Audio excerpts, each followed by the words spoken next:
Hello again, everybody. Welcome back to our community. It's great to have you back here in the I've Decided studios. Joining me today is Ken Stwert, who I know many of you are very familiar with out there in the I've Decided world for sure.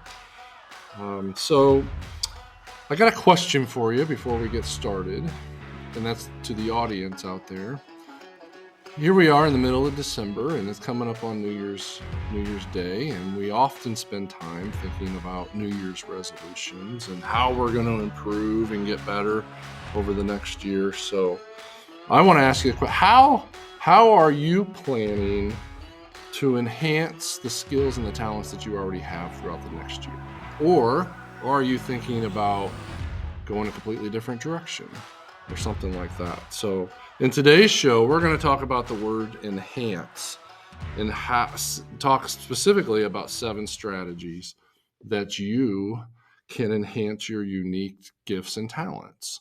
And when I was preparing for the show, I reached out to Ken earlier this week, asked him to come on because I think this is right up your alley, Ken.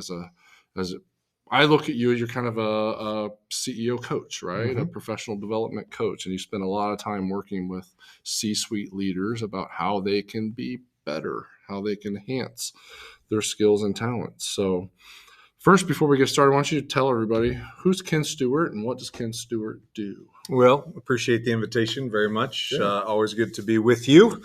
I think this is our second one. And at least our second. We'll have some other conversations. I've got a podcast I want to bring you on. Awesome. But appreciate the invitation. You're welcome. So you're right. I do work alongside CEOs, C-suite leaders. And I love the way that you tied enhancing back into the New Year's resolutions because they get a bad rap. Most people are off of their resolutions by January 2 or January 15, somewhere in there. But it's often because they're biting off something that is so much more than they can really chew. Exactly. But this idea of enhancing, this getting better in an area that I'm already in, you're setting yourself up for a bit more success. And there's a lot of philosophy that we could get into in that, and this idea that, I just came out of a training this week where we talked about leaning into our strengths, and there's a lot more bang for your buck when you enhance your strengths as opposed to try to shore up your weaknesses. Yeah, exactly. And so leaning into that in your I think it's great advice in going into the new year and thinking, okay, where do I already have some strengths? Where do I already have my feet planted? Yep. But just get better at it. Yeah. Well, and I think that's a great kind of segue right into the first point we want to talk about, which is self-reflection, spending time in self-reflection. And when you talk about strengths and weaknesses, do you really know what your strengths are, right? And how do you know that? You've got to spend some time thinking about that, right? Evaluating yourself and trying to really understand where's your passion, where are you spending most of your time, what brings you the most joy, and those types of things, so that you can then focus on those areas. Yeah. In my work with leaders and really anybody that I have a deeper conversation with around this, self-awareness is such a key. So the word we're talking about is self-reflection, but the genre of methodology is this idea of self-awareness. That's why so many assessments are available out there. Mm-hmm. But all of that takes time and reflection. Yeah. And most of us are moving through the world so fast we don't spend enough time. That we don't take the time to self-reflect, and therefore we are not fully aware of who we are. Yeah. And we're evolving all the time. You and I, as we grow and learn and have different inputs, who we are is changing, maybe minorly, maybe majorly, but it's shifting sands. Yeah. And that's not a bad thing. That's just a reality. And unless we take the time to reflect on where am I today? Where am I in this season? Where, the different factors that are going on. I could have different pressures at work. I could have different pressures in my family. I could have different financial situations.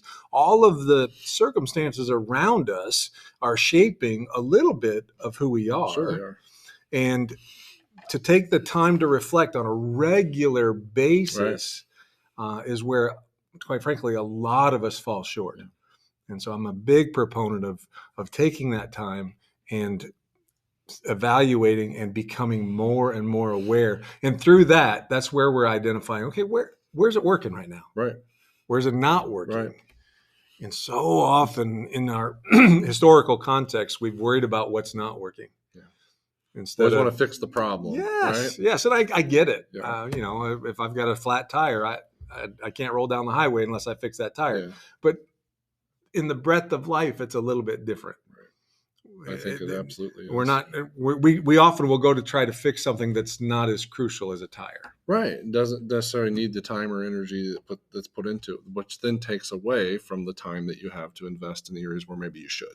And I think that that's really important. Yeah. So that time for self-reflection. So I'm curious, how, from your perspective as a coach, how much time, and it's probably different for everybody, I get it, but how much time should one set out to allow for on an annual basis for self-reflection? What would you say? Ooh, Just annual? ballpark it. Yeah. Should it be done quarterly, monthly, weekly, once a year? I mean, what would be kind of ideal time frame to try to target for somebody? I recently wrote a small snippet on LinkedIn about our need to, if we're a high performance engine, high performance vehicle, to have someone that is helping to tune that engine, that is very familiar with that engine. So I'm just referencing that analogy. Okay. It's a good analogy, I think. So if I'm a daily driver, how often do I need to change the oil? How often do I need? Every time I get in the vehicle, I kind of need to look at the dashboard. Yes. Do I have enough fuel? Do I have any lights flashing at me? So that's a very high level self-evaluation or self-reflection. But once in a while, every 3,000 miles or so, I need to change the oil. And while you're in there, is there anything else going on? So that's almost what you might call a quarterly deeper dive. Yeah, but that's for a daily driver. Sure. If I'm in a high performance vehicle, when do they look at the engine? Probably every time they use it. Every time they use it. Yeah. Before and after. Yeah. And in a super high performance race, they'll actually tear the engine completely down and rebuild it. Yeah. So the answer to your question is a spectrum of how high performance are you in life? Yeah. Or do you want to be in life? And the more high performance you want to be in life, the more time I believe you need to spend under the hood. That's rich. That's enough right there, Ken. I don't think we have to go really any farther with Done. that. No. That's really pretty good advice. I wasn't expecting that answer, to be honest with you. I was satisfied with quarterly because I was comparing as you were going through that. I was like, yeah, I change my oil about every 3 months or 4 or 5, if I'm being honest sometimes, because I don't always get there. But you're right. We should look at ourselves as more of the high performance vehicle if we truly want to be successful. And it should almost be daily. Yeah. Right. I work with some, I love, it's just a beautiful gift to me to be able to work with some of the people that I get work with. Yeah. And when I look at their habits, they are very frequently on a daily basis taking some time to reflect what worked yesterday, what's on my schedule today. I've got one particular client who will actually look at their appointments for the day and say, who am I going to be talking to? What do I need to do to make sure I'm ready for that? Yeah. There's a fine tuning that's going on, and that's intentional every single morning, intentionally. Yes. That's really good. I hadn't thought of it from that perspective, and I appreciate that mindset. I think that there's value there. It's hard. It's a commitment. Sure, it is. And I don't want to belabor the point. I know we've got some other points to get to, but it does come back to the level that you want to, quote unquote, play in life. How much success do you really want to have? Yeah. Right. And some are completely fine being a daily driver. There is nothing wrong with that. It's not a judgment call, but what is life demanding of you and what do you want to bring into life? Yeah. How much do you want to get out of it? Right. I think that's really good. I appreciate that. All right. So we're going to move on. So the next strategy is around setting goals, making sure that we're, after you've identified those strengths that you have, it's important to set goals for yourself, on an annual basis, sure. Or they could even have daily goals. Very I much think, so. right? You have the big goal, whatever that is. Maybe it's a 12-month goal, an 18-month goal, or whatever. But you got to have several goals to align with that long-term goal, right? In order to get there, because you can't eat the whole elephant at once, right? And I was taught by mentored, I should say, by some really good people who really introduced me to the concept many years ago around developing SMART goals, right? Specific, measurable, attainable, timely. What's the R? Realistic. The R is realistic, right? And really being specific on how those goals are structured, how they're written, so that they can be measured against. And I think that that's really important too. So what are your thoughts around goal setting? The first, you just mentioned there at the end, the first thing that comes to my mind is what gets measured gets done. Absolutely. And I don't mean to be overly cliche. There's a reason they're cliche. It's very true. They're true. Very true. They've been repeated over time because they are true. So that's the first thing that comes to my mind, and that's what goal setting and goal tracking is about. It sets a vision, a destination, a desired place I want to go, and then it establishes the route that we need to go to get there, and then you have a measurement, a guide, a gauge, a reflection to say, am I on the right path? And in my work with the H3 leader, and it comes from a book that I read a while back called The Land Between by Jeff Minion, but he gave me the language of what it takes to go from here to there. And in order to go from here to there, you need to have three things. You need to have a vision of your there. That's the goal. Right. What is it? You also have to know you're here. Where am I starting from? And this is the self-reflection we just talked about. You have to know where you're starting from. And then when you know those 2 points, the third is the plan to get between the 2 points. What's the path? I like that. It's when I translate that, it's like, why is here so important? I just want to get there. Well, if I'm going from Peoria to somewhere in Iowa and I go up to I-80 and somebody says, go up to I-80 and turn left. Well, if I know I'm in Peoria, great. But if I'm coming down from Rockford and I go to I-80 and I turn left, that doesn't work. You're going the wrong direction. So you have to know where you start from. And so goal, vision, that, where you are, and then the plan between. That's important.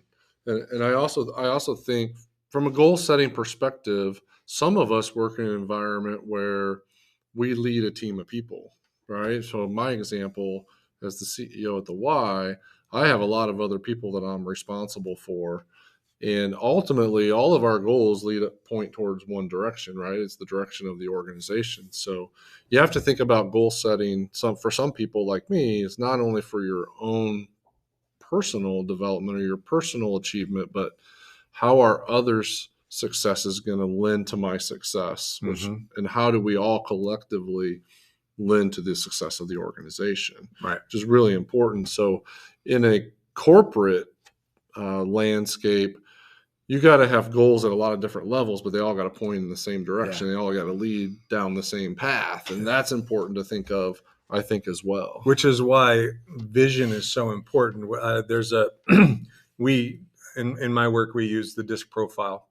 Okay. And we use a particular version of it that's called the work of leaders. And in there is the concept of vision, alignment, and execution. So the senior leader has to be very diligent in continually putting out the master vision. And then throughout the organization, what you're speaking to is the need for alignment. It's great for you to have personal goals, professional goals, et cetera, but in the organization, are they in alignment and all taking us in the same direction? Of course, the third part of that is the execution piece, but another conversation for another day. Sure. Well, and I think before we move off of goal setting, it's also important for people to celebrate success along the pathway, right? Success isn't when you get to the end necessarily. That's the main priority. But there are successes that happen throughout the journey. And I think you have to take time to celebrate that, right? To create motivation and encourage others around you who are participating in whatever the challenge is. But you got to take time to appreciate it and reward yourself for some of that success. I'm a big believer in celebration. Some people, including myself, sometimes want to camp out there a little long. Yeah, true. So let's celebrate it fun. and then get back on the. But now we're getting into kind of the human side of it, the soul side of it, the relational side of it. People need to be appreciated. Yes, right? yes, and that includes ourselves. Yes, yes. And even if we're working by ourselves, we need to recognize that within ourselves that we need to feel that. And there's a part of there. You can have your solo celebration, but I think in community, particularly when we're talking about teams and organizations, when you can celebrate alongside one another, there is a relational component, on camaraderie. And when I can celebrate you and you can celebrate me, now we're breaking down the walls of competition. Yeah, it breeds culture and everybody's coming together and we're all pulling on the rope at the same time. It's all positive. Yeah. Absolutely. If I could just one more minor comment on the goals. Please. I'm terrible at them. I just want to be clear. I think this is one part of the development process that I have fought for 45 years. Yeah. It's just it is a difficult part because I want to be in the moment. I want to live in the moment, and I just want to trust that the future is going to become whatever this future is going to be, and I'm going to be okay with that. But I'd say over the last 5 to 10 years of my personal and professional development, I've had to take a lot closer look at this, and I don't live in regret. But those are experiences that you've learned from. That's right. And that's one thing. If I could rewrite some of my early years in my development journey, I would have taken a lot more serious look at the need for this piece of and I would say I'm in the same boat that you're in. I always haven't been great at it, but have gotten better over time. And I think, especially within the culture of the Y and where we are today, we're really focused on this right now. And it starts with our board and has created a lot more alignment within the org chart. And I feel that there's the culture has been strengthened because of it. Because now everybody understands their responsibility, they understand why they're doing what they're doing and how it's going to affect the entire organization. And it helps everybody be more successful. There's momentum that goes with that alignment, for sure. Yeah. So I think it's critically important to be good at it, or at least be aspiring to be good at it and working towards success with goal development and goal attainment in order to really get to the next level. I would absolutely argue that. All right. So the next strategy then is around learning. We never stop learning. We never should stop learning or aspiring to learn more throughout the journey. And there's a lot of things that we can do when it comes to continuing to learn, right? Whether it be signing up for classes at the community college or workshops or podcasts or whatever, we have to have a desire to learn. And maybe that should be one of the goals that we set for ourselves is, what am I going to do over this next certain amount of time to learn more in this space? Yeah. If I were to circle any one of these strategies as premium, this would definitely be the one. There's something about, and I think it flows out of our juvenile attitude towards school. I'll speak for myself. Sure. Where when I walked across that stage and got my diploma, I was done in the classroom. I didn't like it. I didn't enjoy it. I didn't see the value in it. I was like, I just want to go get a job where I'm going to get money so I can go play. Right. I mean, that's very simplistic, but that's really where my heart was with respect to learning, right? And I was probably in my early 40s when I came across this stat that I don't remember the exact number, but such a small percentage, the vast majority of people haven't picked up a book since they left high school or college, whatever their latest level of learning was, haven't even picked up a book. And it just speaks to this mindset. I'm done with my learning. Right. Now I want to go live. Yeah. But what that neglects to appreciate is the fact that the entire world is changing, and it's changing faster and faster as you and I creep up in years. We'll call it that. And in order for us to navigate the world well, we have to continue to learn. I mean, again, we're getting back into cliche, but leaders are readers. Leaders are learners. I think it was Lencioni, and he probably wasn't the first one to say it, but that we are a product of the books we read and the 5 people closest to us. I agree. All of these various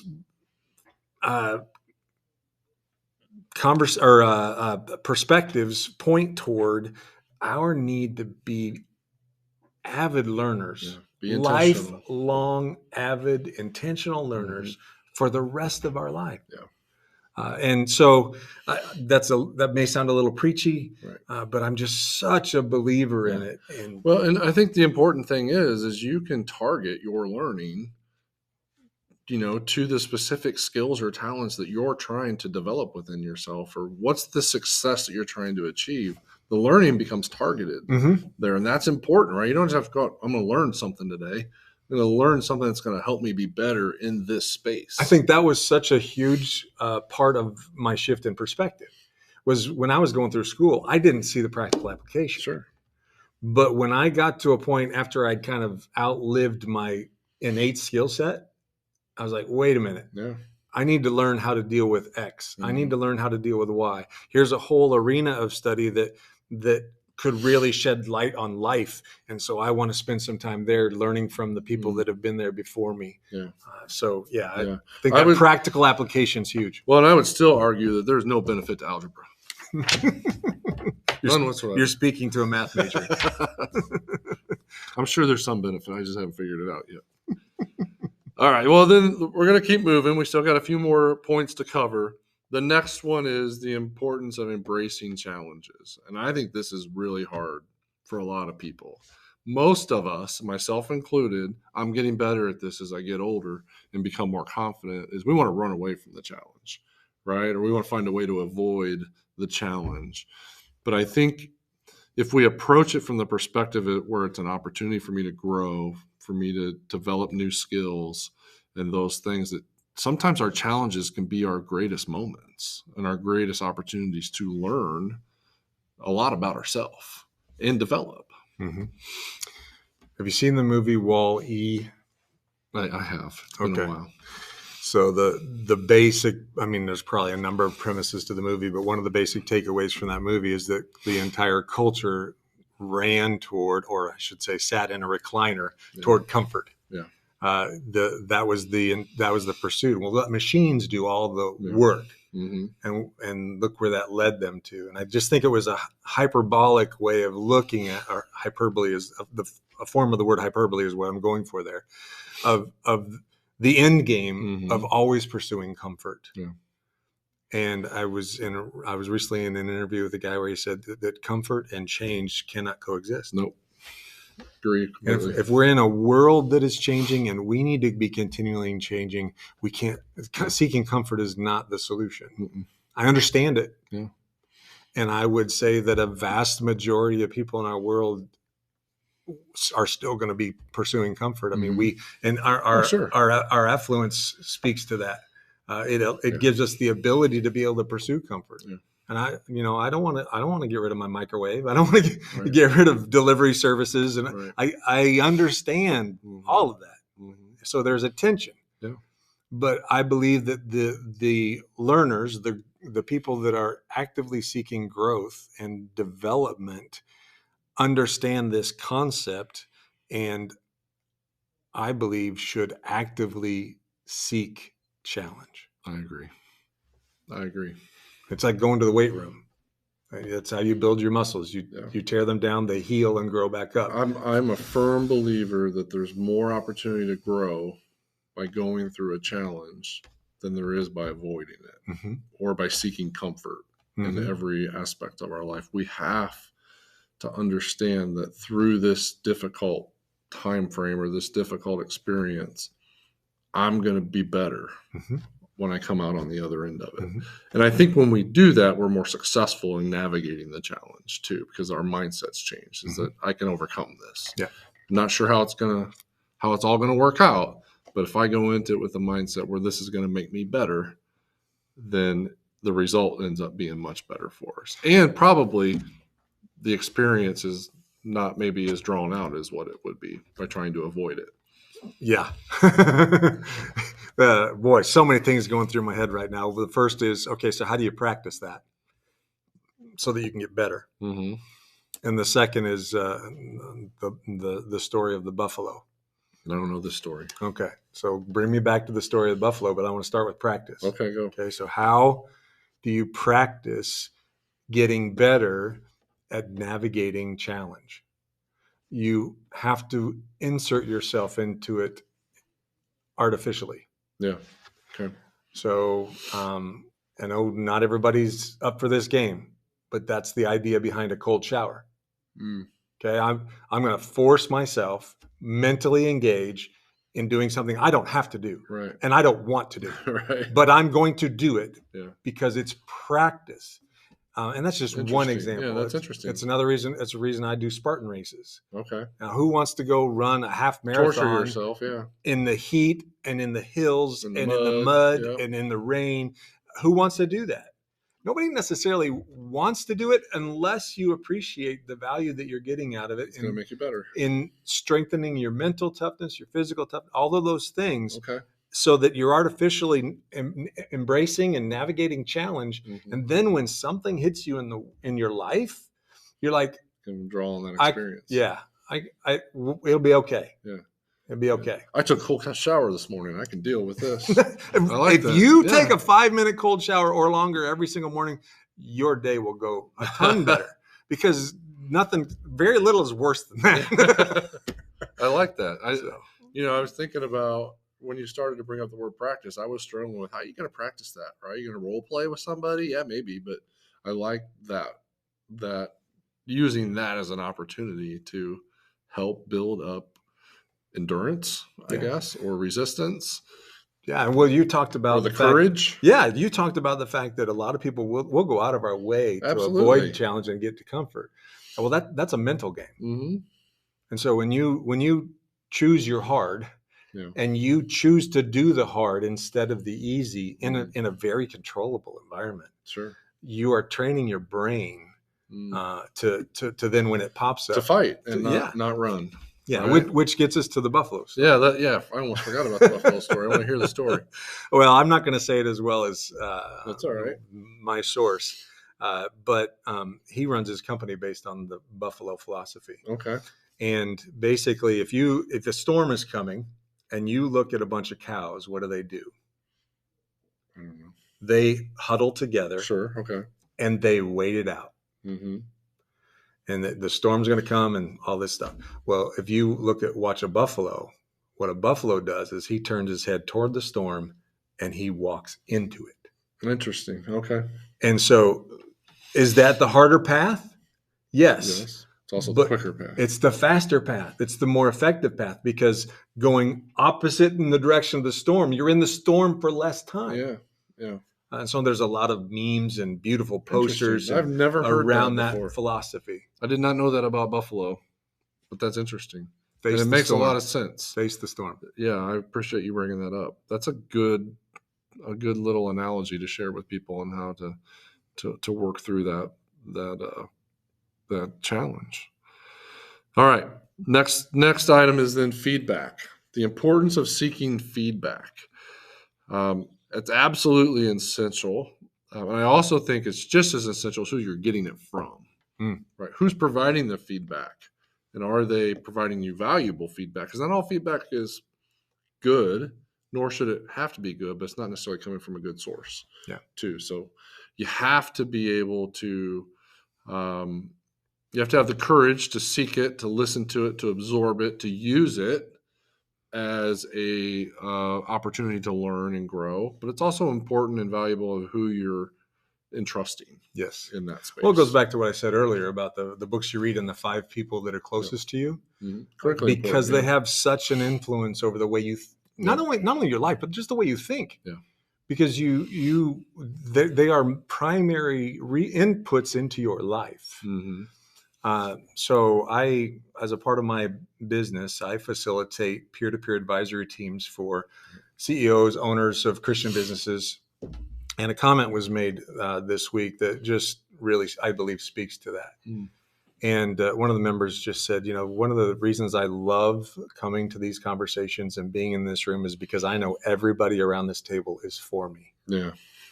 And I am for everybody around this table. That's powerful. And to have that, now the feedback can be direct and it can be challenging and it can be something you don't want to hear. Mm-hmm. But if you know that's coming from someone who cares deeply, not only about you as a person, but about what you're trying to do, about your passions, about your engagement in this world, that's powerful feedback. And we all need it because we are absolutely blind to ourselves. Sure we are. I will often tell people, you and I can have a conversation about your mission, vision, and values and kingdom purpose for your organization. And I believe I can help you, but I'm not very good at it for myself. Yeah.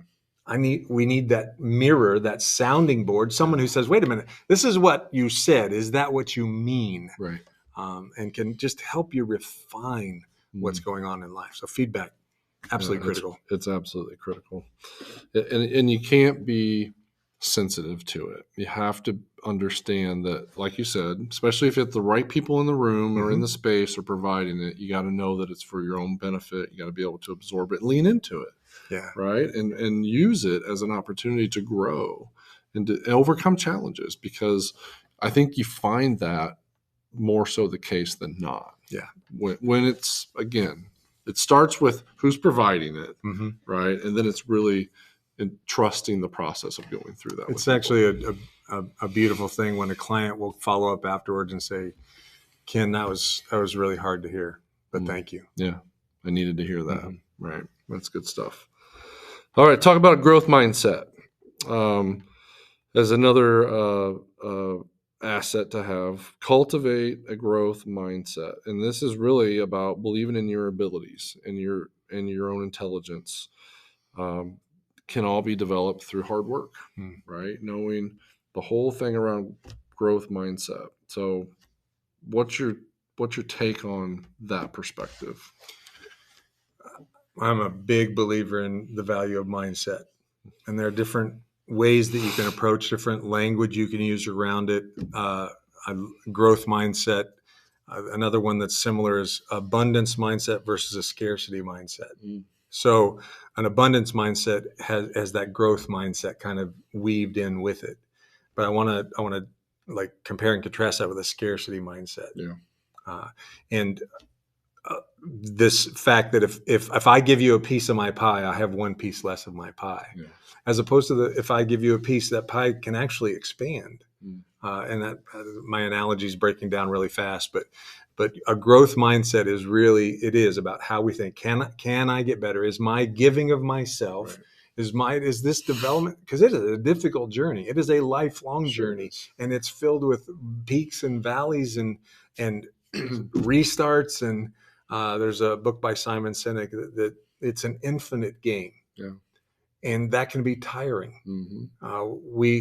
Especially we don't celebrate along the way, but we can go through. And there's gonna be failure. Yeah, there absolutely is going to be failure, but there's still an opportunity to grow through that failure. Yeah, and that's kind of going back to the embracing the challenge piece. Yeah, right. But you got to have the attitude of I know that I can grow through this process if I just invest in it. Yeah, there's a wonderful video out there, and I don't remember the title of the video, but the theme is that it talks about the really, really bad things that happen in people's lives, and the turn on it is that could be the best thing that ever happened to you. Mm-hmm. A growth mindset looks at everything, whether it be failure or breakdown or challenge or success, or takes all of that and says, okay, how is that building into my life? How am I growing through that? And really intentionally, that word's come up a lot today,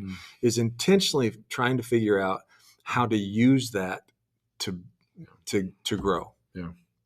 It's versus a mindset that really takes all of that, anything that's on the negative side, as a defeat and a push down. Having a growth mindset is a positive outlook on life. Yeah. Really, it's the difference between this water bottle is half full or it's half empty, Mm-hmm. right? And that's really, it's a mentality.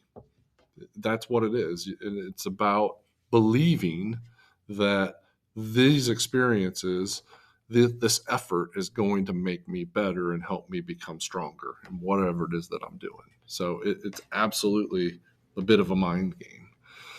The last point before we wrap up is around the importance of building a supportive network. We talked a little bit about that when we were seeking feedback, Mm-hmm. right? That network of who is in your circle of influence. I talk about this with my kids all the time. Who are you spending your time with, right? Are they dragging you down, or are they encouraging you and lifting you up? Because that is so important. And it relates to us in our professional development too. We got to have people in our corner, not that are always going to tell us we're doing a great job, because that's not helping us either. You got to be people that we can count on, that we can trust, who are going to help us get better because they have a desire to do that. Yeah. Those people are important for us. Yeah. And I would encourage, and this is something I'm working on. Doesn't come easy for me, but to broaden the network. So there are those people that are really close to you grow in a trust level with, and you can really tap into. But to expand that network beyond, because one of the things that I just find absolutely amazing as I get to know more and more people is how many different perspective is unique to everyone. Mm-hmm. So you got 10 people in a room. How many different perspectives do we have on X, Y, or Z? 10. Right. Right.